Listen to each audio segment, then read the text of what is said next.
स्कुलबाट। सो आज चाहिँ तपाईहरुलाई केही नयाँ कुरा बताउन गइरहेको छु। विशेष गरी चाहिँ हाम्रो ग्रुपको पेज र मलाई पर्सनली मेसेजहरु आएको कारणले चाहिँ म हजुरहरुलाई भिउइङको टिप्सको बारेमा आज केही नयाँ कुरा बताउन गइरहेको छु। सो आज चाहिँ हामी विन्डमिलबाट स्टार्ट गर्छौं। So let's start.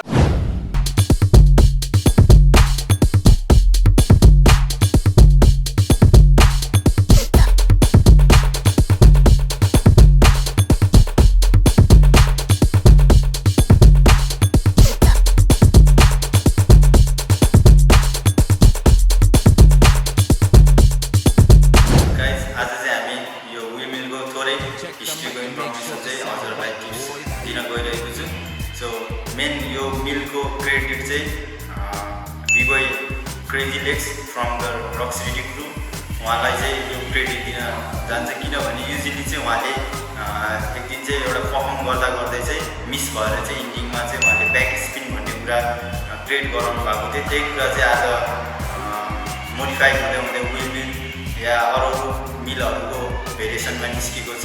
So main credit चाहिँ उहाँलाई दिन सक्छौं। गाइस अब हामी चाहिँ स्टार्ट गर्दैछौं हैन।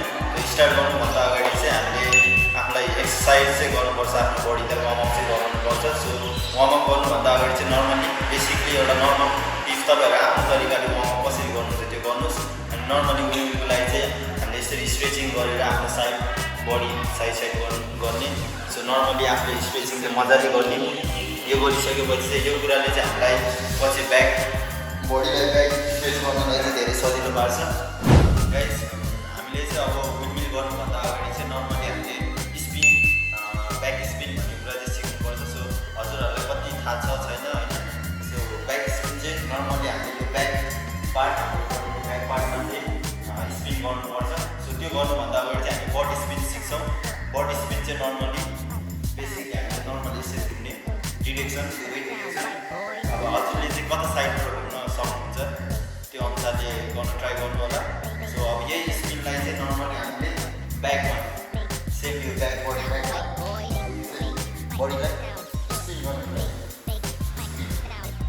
सो डिरेक्सन दुवै डिरेक्सनमा म हजुरहरुलाई बताउँछु। हजुरले कुन डिरेक्सन इजी लाग्छ होला ट्राई गर्नु होला। सो त्यसपछि चाहिँ नर्मली हामीले हाम्रो यो स्पिन जानिसकेपछि चाहिँ हामीले यो बडीलाई चाहिँ ब्याकमा हर्काउन सिक्नुपर्छ। सो त्यसको लागि चाहिँ नर्मली इजी चाहिँ हामी यसो वालमा गरेको चाहिँ सजिलो हुन्छ। नर्मली वालमा चाहिँ बडीलाई सेट राख्न ट्राई गर्ने। नर्मल बडी यसरी राख्न ट्राई गर्ने। सो यो कुरा हजुरहरूले जान्नु भइसकेपछि चाहिँ नर्मली अब यसरी फ्लोरमा आएर पोजिसन बस्ने। सो यसरी स्पिन ब्याक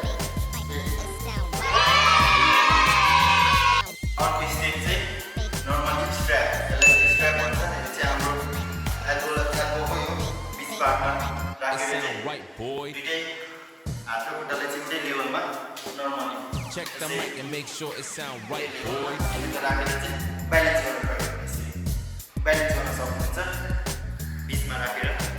सो हजुर लेफ्ट साइडमा हुनुहुन्छ भने लेफ्ट साइडमा गर्न सक्नुहुन्छ, राइट साइडमा हुनुहुन्छ भने राइट साइडमा गर्न सक्नुहुन्छ। त्यसपछि चाहिँ हामीले यो कुरा जानिसकेपछि चाहिँ यही बडीलाई नर्मली साइडमा लानु ट्राई गर्ने। साइडमा साइड पोस्चर सेम फ्रेज फेरि नर्मल यसरी बस्ने, यो साइडमा लानु ट्राई गर्ने। फेरि पोजिसन फेरि साइड हेड चाहिँ टेकिराख्नुपर्छ फ्लोरमा।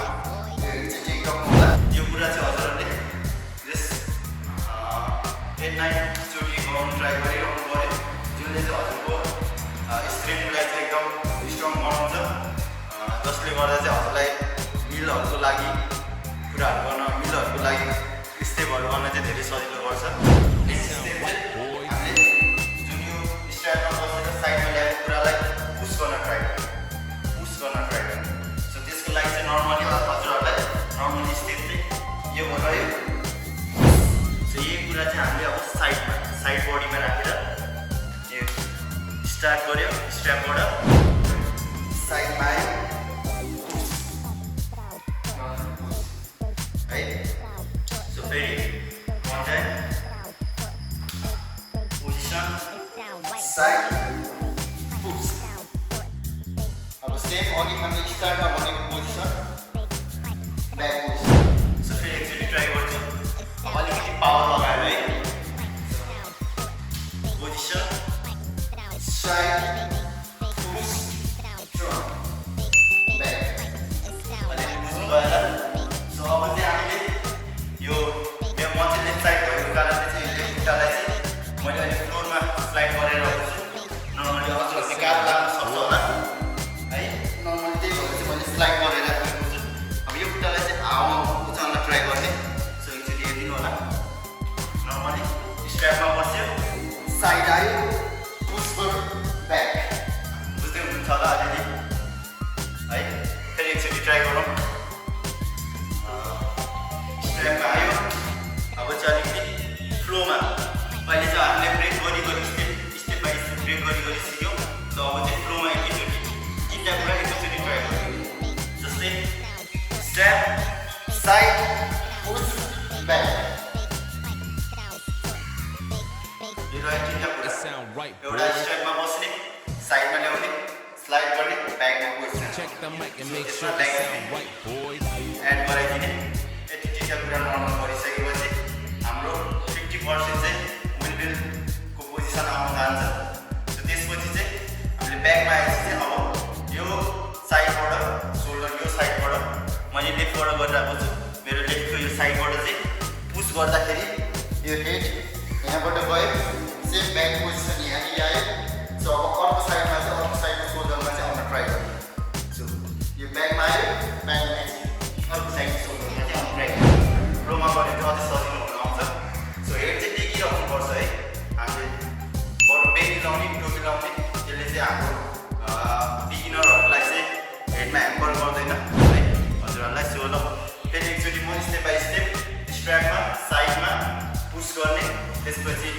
ब्याक पोजिसन आउने त्यसपछि त्यही मोसनमा साइड सोल्डर आउनु पायो नर्मली यो बस्यो back position slide back shoulder अब फ्लोमा बिस्तारै मोसनमा स्ट्र्यापमा बस्यो साइड पुस ब्याक सोल्डर आउनु पायो हामी यो डिरेक्सनबाट घुमेर क्लकवाइज हाम्रो घडीको क्लकवाइज यो डिरेक्सनबाट घुमेर यो डिरेक्सनमा आएको छौँ सो त्यसपछि हामी सेम स्ट्र्यापमा आउन ट्राई गर्ने जुन स्टार्टिङ पोजिसनमा आएको थियो त्यो स्टार्टिङ पोजिसनमा आउन ट्राई जुन यो पोजिसन भयो लास्ट पोजिसन अब यहाँबाट सेम स्ट्र्यापमा सो एकचोटि फेरि म गरेर ट्राई गर्छु स्टेप बाई स्टेप हजुरहरूले बिस्तारै ध्यान दिनु होला अगाडि मैले भनिसकेको कुराहरू एड गर्दै त्यही कुरालाई मैले फ्लोमा गर्न ट्राई गरिरहेको मात्र छु सो हजुरहरू कतिको बुझ्दै हुनुहुन्छ र कतिको सजिलो लाग्दैछ हेर्नु होला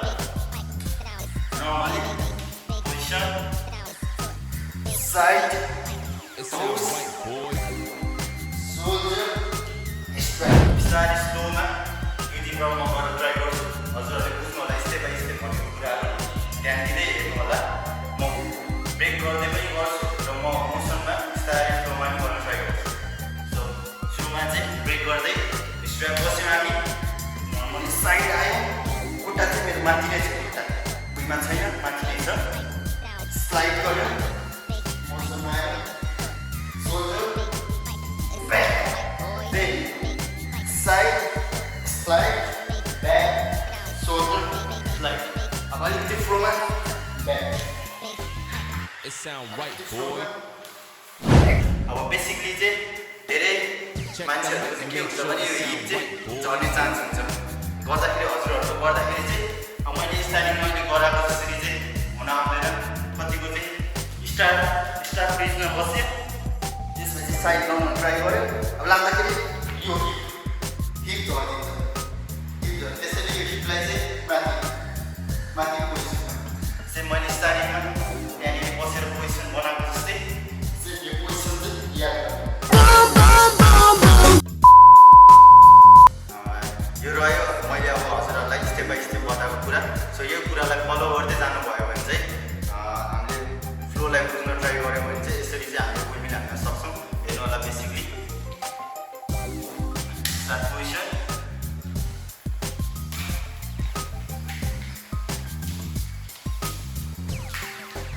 It sound right, boys. Guys यो रहे चाहिँ अब विन्डमिलको तरिकाहरू र हजुरहरूलाई चाहिँ अब विन्डमिलको थोरै 2-3 वटा भेरिएसनहरू चाहिँ देखाउन ट्राई गर्छु एडभान्स कुराहरू हजुरहरूले हेरेर इन्जोय लिन सक्नुहुन्छ सो हेर्नु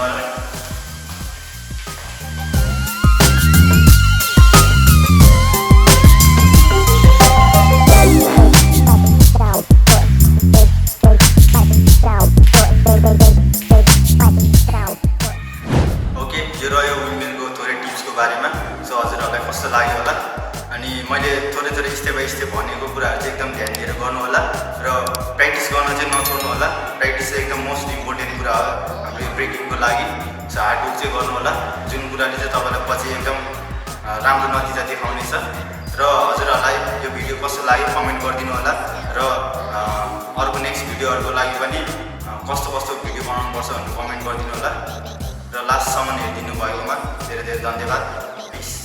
It sound right, boy.